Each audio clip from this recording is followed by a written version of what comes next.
Vous pensez que le problème vient des autres, car, dès que vous vous retrouvez dans un petit groupe, vous ne vous sentez pas tout à fait vous-même. Vous sentez que quelque chose ne va pas. Il y a quelque chose d'invisible qui vous met extrêmement mal à l'aise, et vous avez souvent du mal à identifier la source exacte de votre malaise. Mais le vrai problème n'est pas une personne en particulier.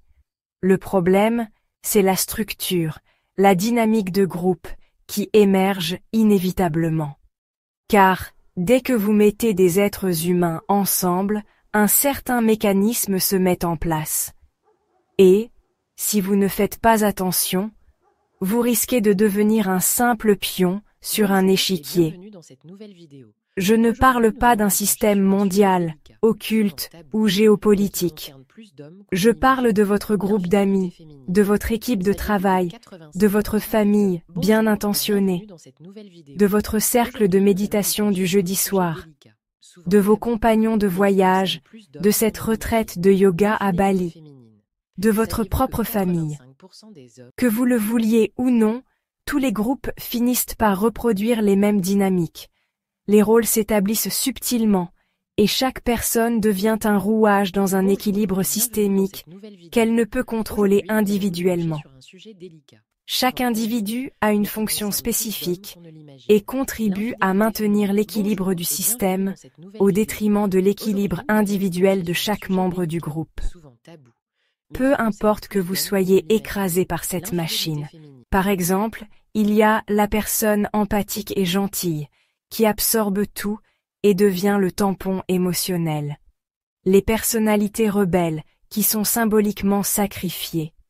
Le médiateur qui s'épuise à essayer de maintenir la paix, mais qui finit par s'épuiser sans résultat.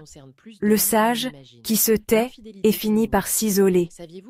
Et bien sûr, les complices qui contribuent subtilement à maintenir les jeux de pouvoir parce qu'ils sont directement ou indirectement récompensés en maintenant cette dynamique de groupe.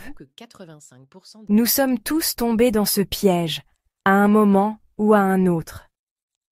Nous avons cru pouvoir changer un groupe de l'intérieur, transformer le système par le dialogue, la patience, l'écoute et l'empathie. Nous avons pensé pouvoir insuffler des valeurs nobles et transformer progressivement les dynamiques toxiques. Mais écoutez, je sais que c'est difficile à accepter, mais vous devez comprendre qu'un groupe, un système, ne recherche pas la vérité, la remise en question ou le bien commun. Le mécanisme d'un groupe recherche avant tout la stabilité de ce mécanisme lui-même. Ainsi, tout ce qui menace de déstabiliser cette dynamique sera automatiquement exclu, symboliquement éliminé, même si vous avez tout à fait raison. Le piège le plus insidieux, c'est que lorsque vous essayez de vous libérer de l'emprise de ce mécanisme, le système tentera de vous retenir, par tous les moyens nécessaires. Parfois, il s'agit de séduction, de flatterie, de récompense. Si cela ne fonctionne pas, cela devient une punition, une exclusion symbolique, une manipulation, un chantage, une intimidation. L'objectif est de vous réintégrer dans le mécanisme et de vous soumettre à nouveau à son autorité, car vous êtes un rouage important de cette machine. Votre loyauté est une variable cruciale pour maintenir l'équilibre systémique, même dans un petit groupe. Si vous refusez de vous conformer, le système vous recrachera comme un chewing-gum mâché. Et si le système ne peut pas vous remplacer, il se retournera contre vous. Commence alors la campagne de dénigrement et de calomnie, visant à vous nuire. Le mécanisme du groupe cherchera à vous rendre la vie impossible. Chaque fois que vous vous trouvez dans un groupe, une dynamique de fonctionnement collectif émerge.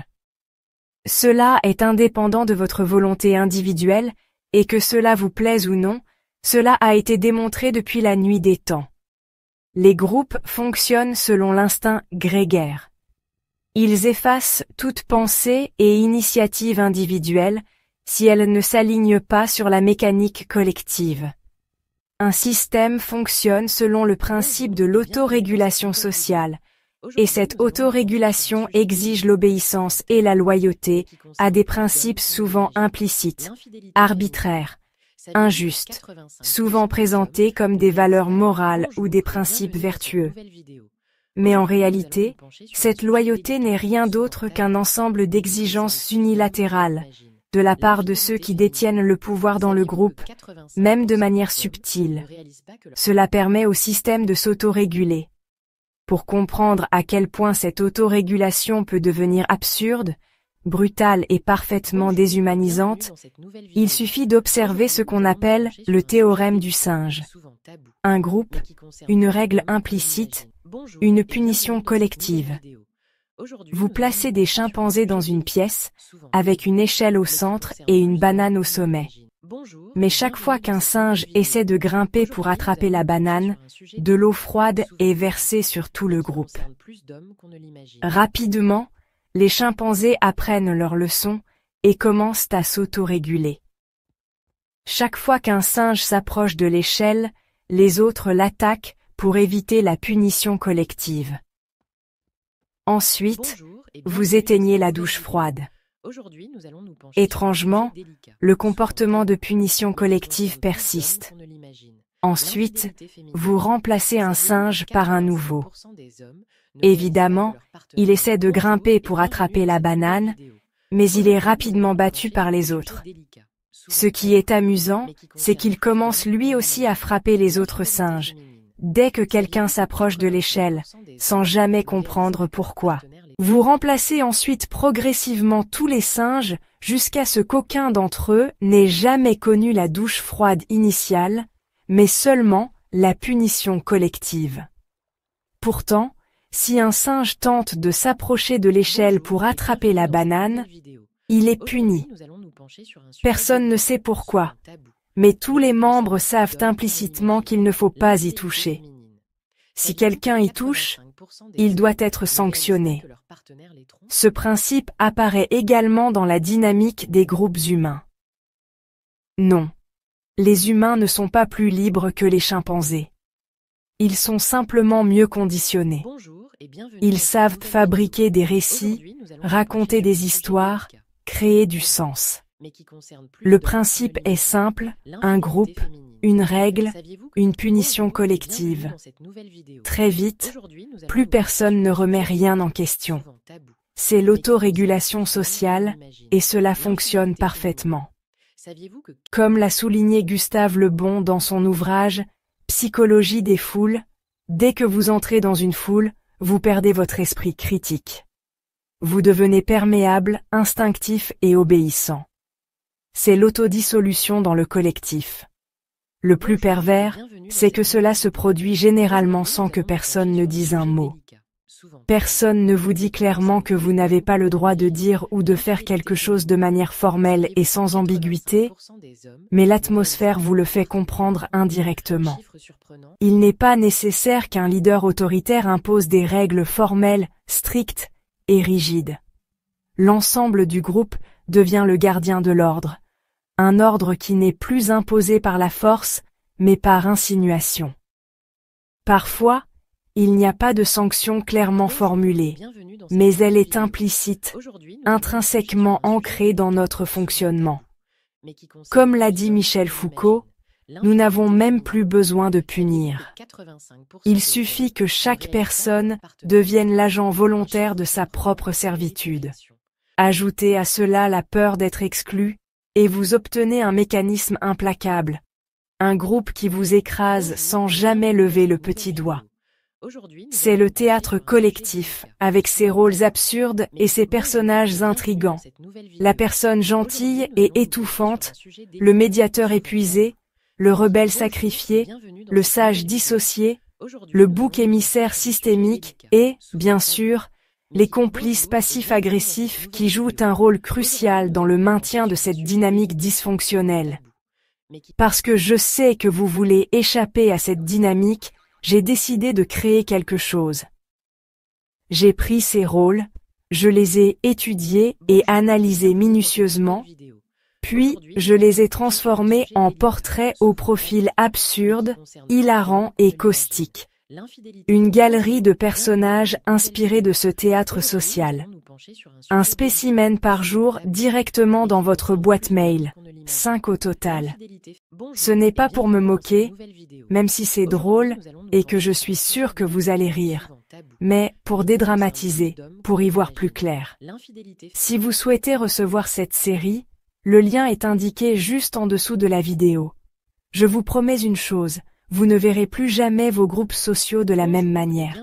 Je vous préviens cependant, si vous n'aimez pas l'humour, je vous déconseille de vous lancer. Restez ici, sur YouTube. Croyez-vous pouvoir changer un groupe toxique de l'intérieur?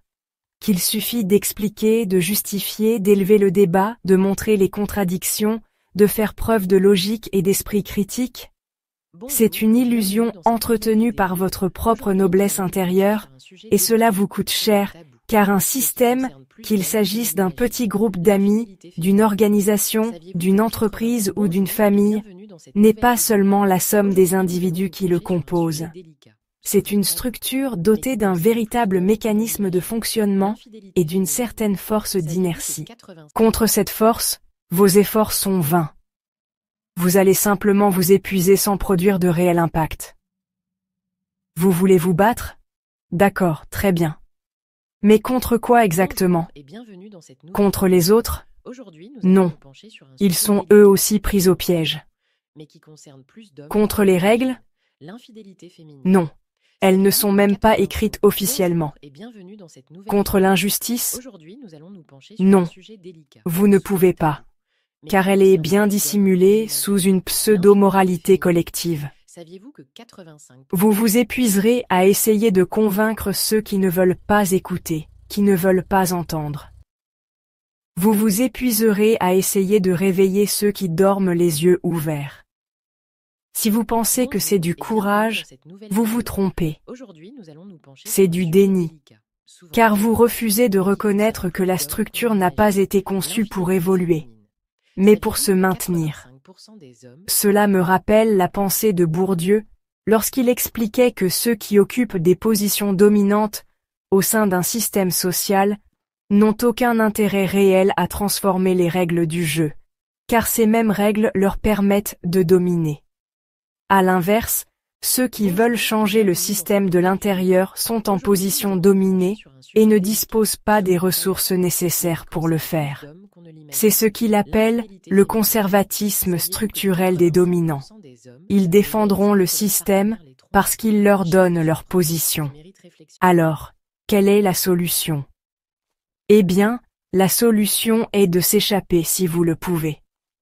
Ce n'est pas moi qui le dis, c'est l'échappée au sens d'Henri Laborie, qui a souligné il y a longtemps que face à la violence d'un système fermé, l'échappée est la seule stratégie de survie. Que signifie échapper ici? Pas une fuite paniquée, mais le refus conscient de participer à long terme à un mécanisme qui vous détruit. Vous ne pouvez pas rester dans l'espoir de changer les règles si vous n'êtes pas en position dominante au sein de ce système, car les règles du jeu sont déjà fixées dans ces structures sociales. Si vous tirez trop fort, ils vous écraseront. Vous pensez pouvoir changer la dynamique de groupe, faire évoluer n'importe quel système par l'indignation. Mais le système ne peut pas vous écouter, car il n'a pas de conscience. Le système a des réflexes, une dynamique opérationnelle qui lui permet de se défendre. Il absorbe donc votre indignation, vos émotions, vos discours, vos arguments. Il s'en nourrit, les retourne contre vous, car toute perturbation dans une structure rigide tend à être éliminée, souvent de manière subtile, mais très nette. Les groupes et les structures ne changent pas par une prise de conscience. Le changement vient souvent d'une pression extérieure exercée par un système plus fort, ou bien il s'effondre lentement de l'intérieur, entraînant malheureusement dans leur chute tous ceux qui ont naïvement cru pouvoir les réparer. À un moment donné, vous devez choisir. Essayez désespérément de sauver le groupe et vous effondrer dans le processus, ou vous échapper si vous le pouvez et essayez de vous frayer un chemin à travers cette absurdité. Pour cela, vous devez savoir à qui vous avez affaire, comprendre les règles du jeu, qui joue quel rôle dans ce théâtre collectif. Car ce ne sont pas toujours ceux qui crient le plus fort qui tiennent les rênes. Souvent, ce sont ceux qui semblent inoffensifs et cachent bien leur petit jeu sournois. Si vous voulez voir au-delà des apparences, apprendre à démasquer ses profils, comprendre ses dynamiques de personnalité avec une touche d'humour, d'absurdité et de sarcasme, mais toujours avec précision, je vous enverrai 5 profils clés par email. Vous trouverez le lien juste en dessous de la